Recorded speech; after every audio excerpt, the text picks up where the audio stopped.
19 Nocturne Boulevard. Nocturne Boulevard? Not far. When you hit Howard, hang a right.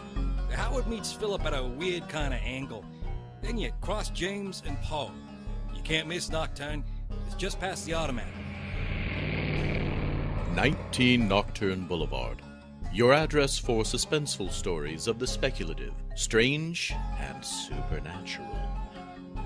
Tonight's story is a tropical horror, adapted from the story by William Hope Hodgson.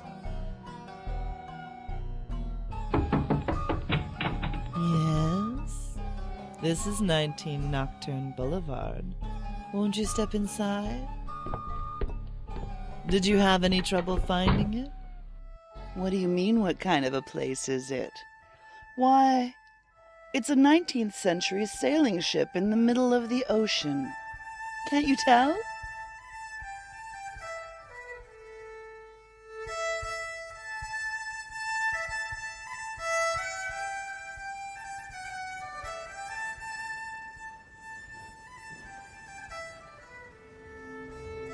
Extract from the log of the Hispaniola.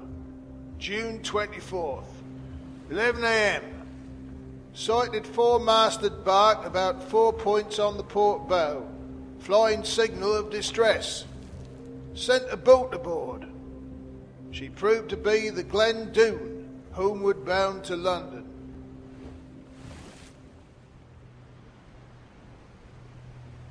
We were 130 days out from Melbourne, and for 3 weeks we lay in a sweltering calm.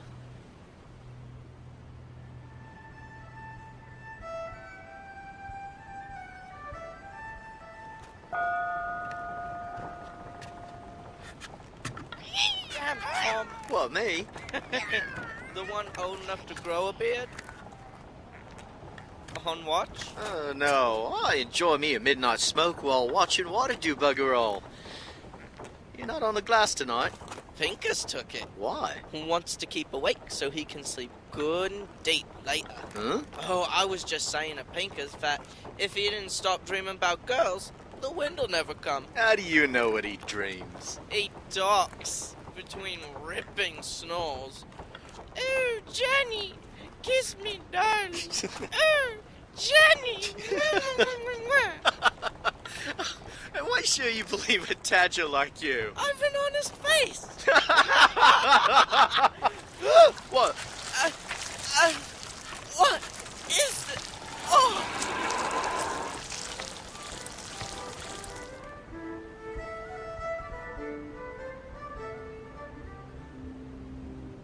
Found things in a terrible state. Decks covered with blood and slime. Steel deck house stove in. Rising above the bulwarks, glistening in the bright moonlight, vast slobbering mouth a fathom across, tentacles dangling from the huge, dripping lips. It's rising higher and higher. The tremendous trunk-like neck curls inward with the stealthy speed of an enormous eel.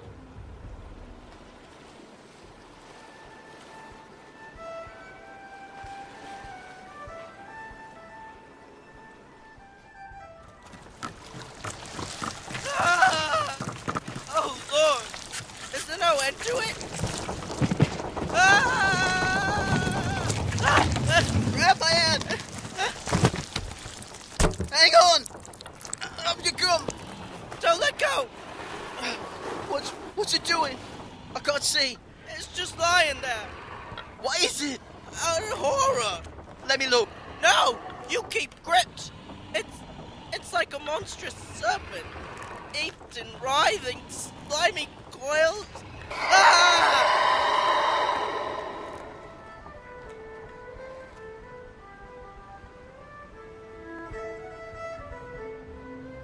Broke open door and discovered 2 youths, one in last stage of inanition, the other, his remains were consigned to the sea. Monstrous head dotted along the deck. Close by the mainmast stood a freshly opened cask of salt beef with the top loosely replaced. You could hear it sniffing, the lips open, displaying 4 huge fangs.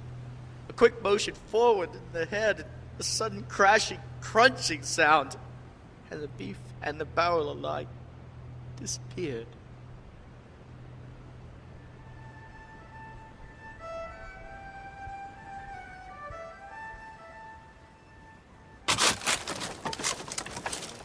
It just ate. Oh, no. Shush. What in the name of... Get off that foul!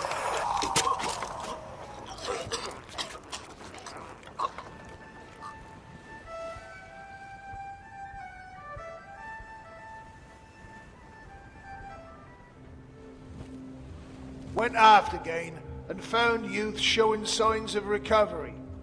When he came round, gave us his name and tale.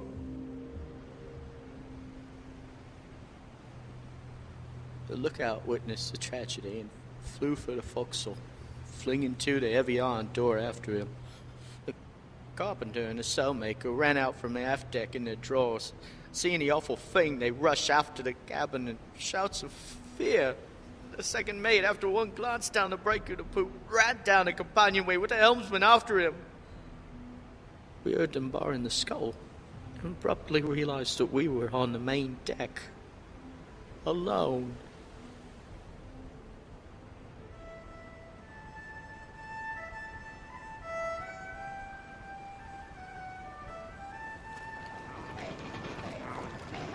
We gotta get cover. What? I think this is some bloody cockfight. That thing will hear us any moment. Oh, heavens. We'll never make it all the way to The the... half deck. Right. Right, you move. I'll watch. Yes.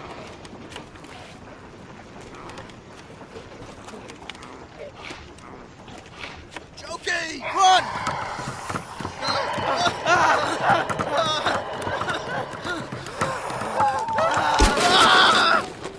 Thompson, help! No! Come on!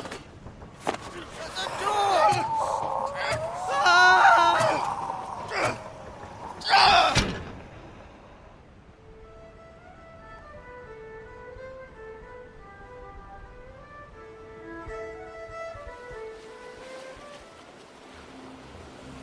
Found forecastle door open and hanging from one hinge. Doorway bulged as though something had been forced through. Through the thick glass of the ports, I see the thing sweep round the house in a vain search for us. While I'm doing this, I hear Morgan shout something. And then comes a great shriek of terror, and again that sickening glop, glop.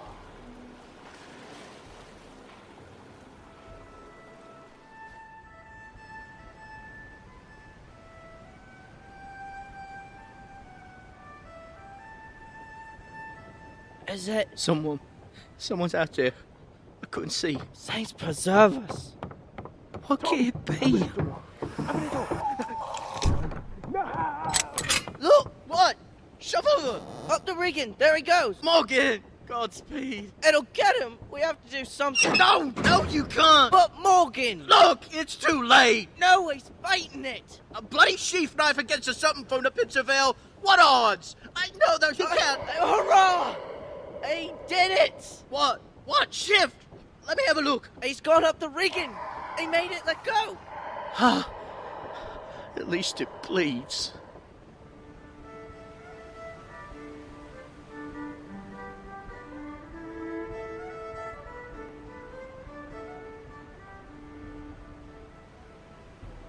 Time of quietness followed, and presently day broke. Not a sound to be heard save the heavy gasping breathing of a thing. As the sun rose higher, the creature stretched itself out along the deck and seemed to enjoy the warmth. Still no sound, either from the men forward or officers aft. I can only suppose they were as afraid of attracting its attention as we are.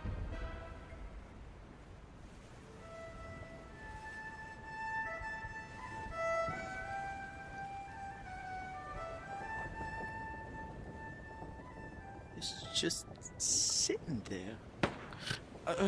What? Shush! Where are we? I had such awful dreams. Shush! It's listening. No. Shush! It heard the pistol. Come look. In the daylight, you can see it proper like. Why should I want to? It's got these little piggy eyes right above its... Ah! What? Down! Stay down! I want to see. It's looking! What do we do? What do we do? The shutter, can you reach it? Without being seen. Maybe. It's... Quiet! It already knows we're here! Quickly then! Push! Push!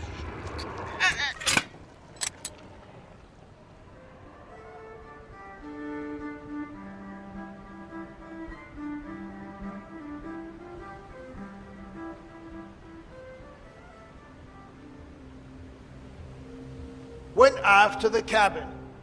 Here we found the bulkhead smashed to pieces and the cabin door lying on the deck near the after hatch.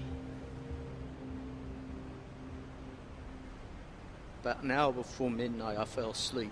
I was awakened suddenly some hours later by a scream of agony and the rattle of a water dipper. I heard a slight scuffling sound, and that soul-revolting glut, glut.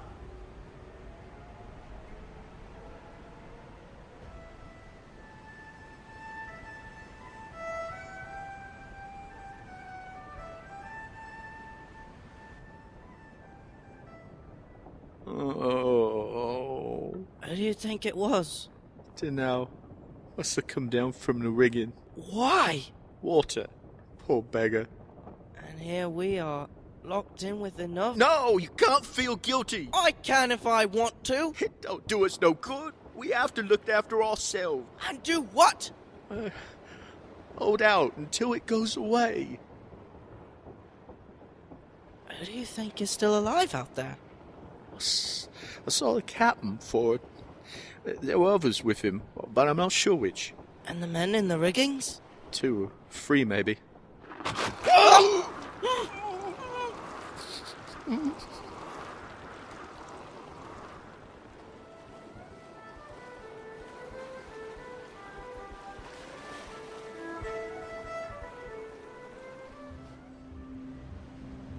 Went inside. Terrible state of affairs. Blood everywhere. Broken chests, smashed bunks, but no men nor remains.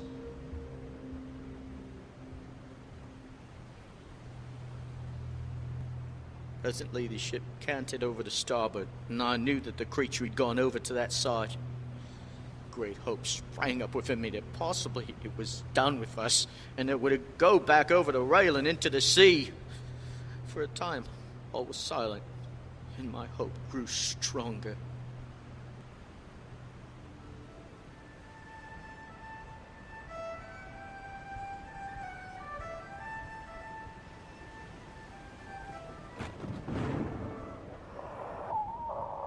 Uncover the porthole. It's not safe! You can hear it. It's all the way over. Oh, heavens! I've got to see. Be careful! Oh! Oh! What? No, don't tell me. Oh, God, his leg! The cook! Oh, Got in. Half safe. What chance have we? the walls are metal. We're safe. They shot it with a cannon, and it still got in. Shush! It don't matter. It knows we're in here. It saw us in the porthole. It might forget. It might go away. It might even bleed to death. Ah! Does that sound like it's dying? Maybe. Just jolly furious.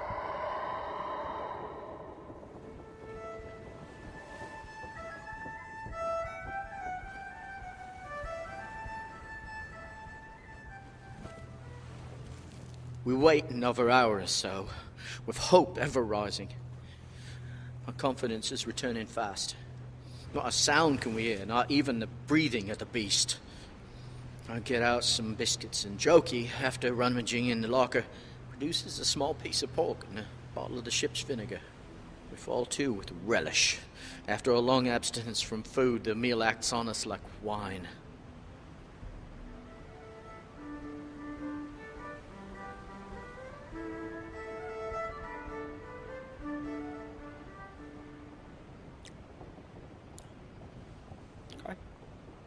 We should have a look, see if it's still there. Hush, it'll hear us. But it ain't made a noise in hours. It must be gone.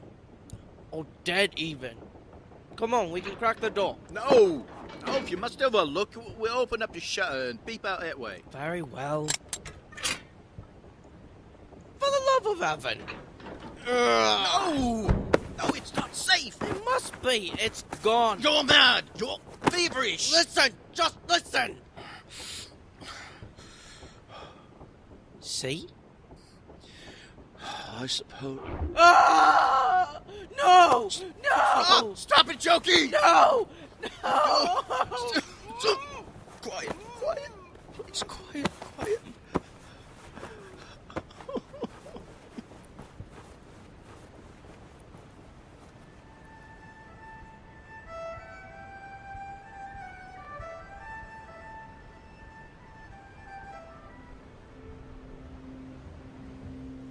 Found body of Captain down Lazaret, but no officers. Noticed amongst the wreckage part of the carriage of a small cannon. Must be about 2:30 in the morning. After a somewhat longer doze, I was suddenly awakened by a most tremendous uproaring away forward. Men's voices shrieking, cursing, praying, full of terror, yet so very weak and feeble. Broken off by that helplessly suggestive clutch of the thing. Too well I guess what had passed. Joky slept through it all.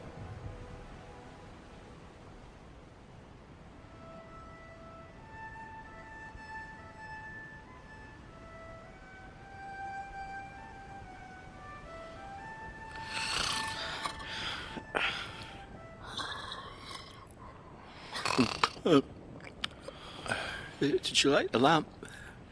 Oh, daylight. Joky? Sleep on, lad. Shush, shush. It's moving again.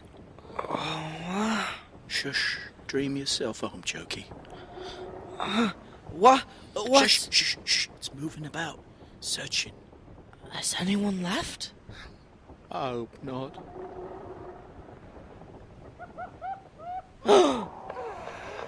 Heaven save him. Perhaps it's better. A quick death, rather than starving. Let's look. I don't want to. No more for me, Tom. Right then. You just stay. I'll check. It's at the mainmast. What? Was it to... No.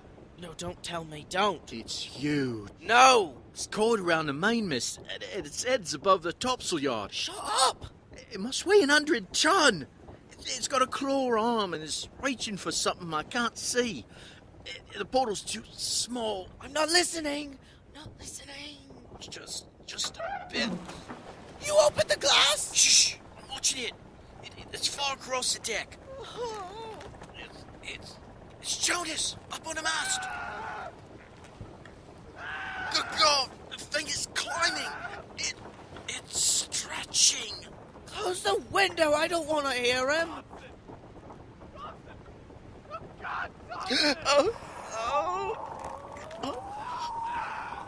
Oh, saints.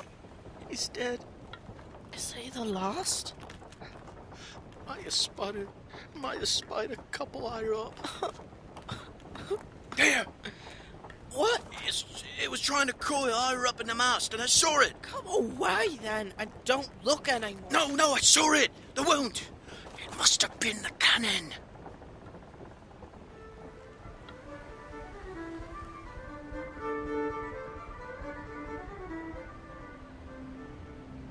The boy was too weak to say much, but told us there were some men up the mainmast. Sent a hand aloft. who reported them lashed to the royal mast and quite dead.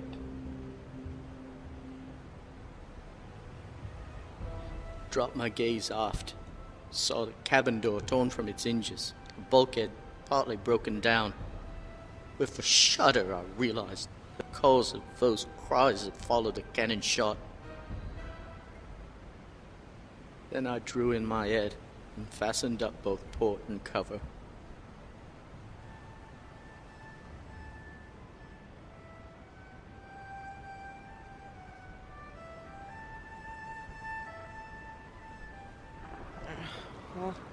Mama? Is it time for church? Hush now. Sleep on. Huh? Thompson? Why don't you sleep? I can't. Those noises. Cork. Cork? You can stuff it in your ears. Oh. I want to die asleep. I don't want to die at all. Fate, don't listen. Do it. Shut up and let me drift off again. Right. Have to know where it is. Right. Dark? Is it night? Like a dark cavern. It's... Ah! The tongue!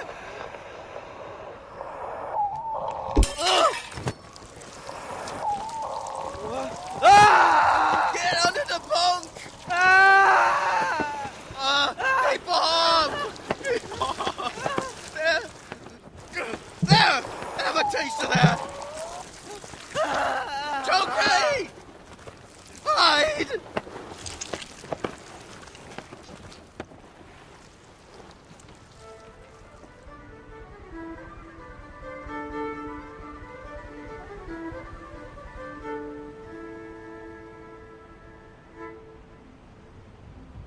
Crushed the water breaker behind me, and I'm rolling in the water across the floor.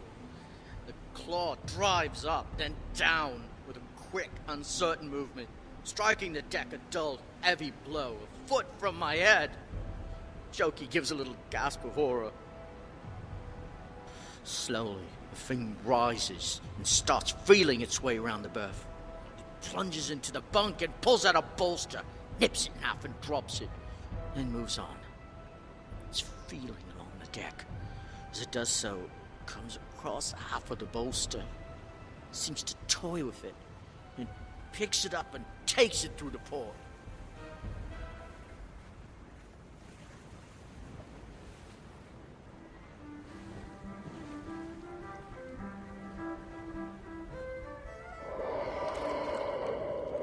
Shut the hatch! I can't get to it! I can't! It'll get us! Oh!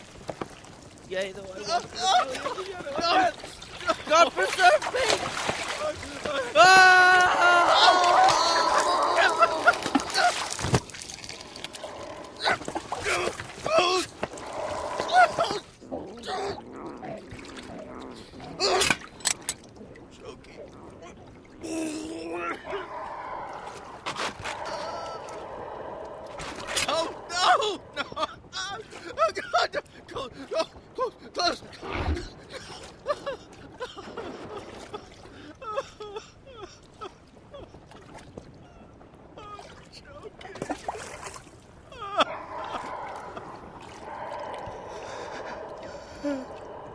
I'll revenge you. Oh, Joky.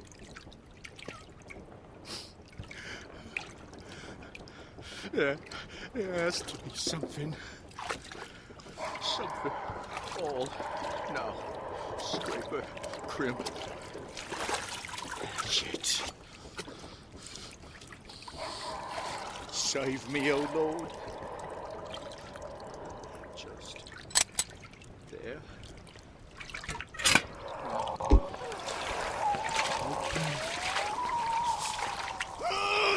Joky!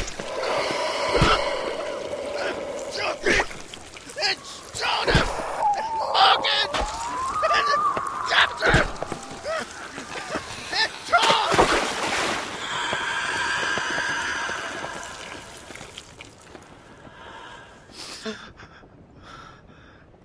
of us.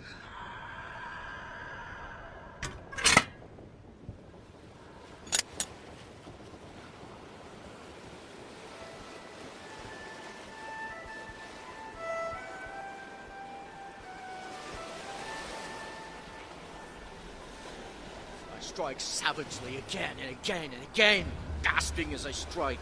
Once more, and the monstrous mass falls to the deck, writhing like a hideous eel. A vast warm flood rushes in through the portal. There's a sound of breaking steel and an enormous bellowing. A singing comes to my ears and grows louder, louder. Then the LeBoeuf grows indistinct, suddenly dark.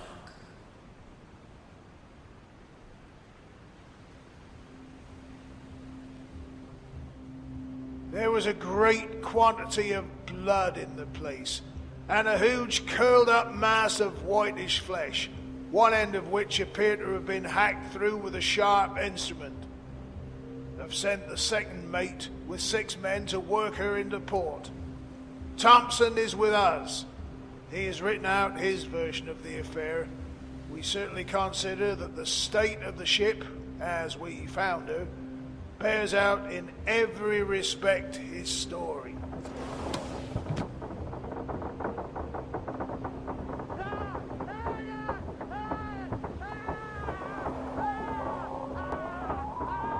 Hey?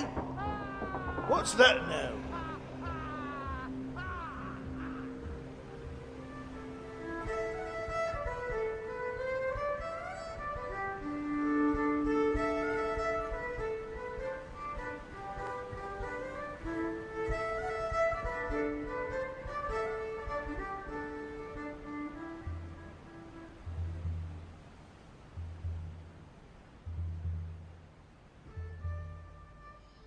Now that you know how to find us, don't be a stranger. We have enough of those already. Tonight's episode, A Tropical Horror, was adapted by Julie Hoverson from the short story by William Hope Hodgson. In tonight's episode, Thompson was Reynaud LeBoeuf, Joky was Mike Campbell, Master Norton was John Lingard, the other sailors were Mike Faigenblum, Will Watt, and Ayoub Khote. Beverly Poole was the associate director for this production. The sea shanty and closing credits music was by Comrade K and is available through Mac Jams, used by permission. All other music was by Kevin MacLeod of Incompetech.com. The cover art for this episode was by Bill Jones. Sound and mastering was done by Julie Hoverson. Sound effects were found on Soundsnap.com, OneSoundFX.com, and Sonomic.com. The opening theme was by Kevin MacLeod at Incompetech.com. The opening credits featured Cole Hornaday, Reynaud LeBoeuf, and Julie Hoverson.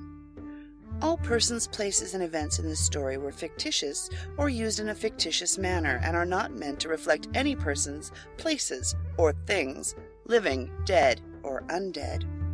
Questions? Comments? We would love to hear from you. Contact us at 19nocturne@live.com, that's 19nocturne, or check out our website at www.19nocturneboulevard.com. This presentation is copyright 2011 to Julie Hoverson and Reality Productions and is released under a Creative Commons non-commercial license. Spread the show around, but don't try to make money off it.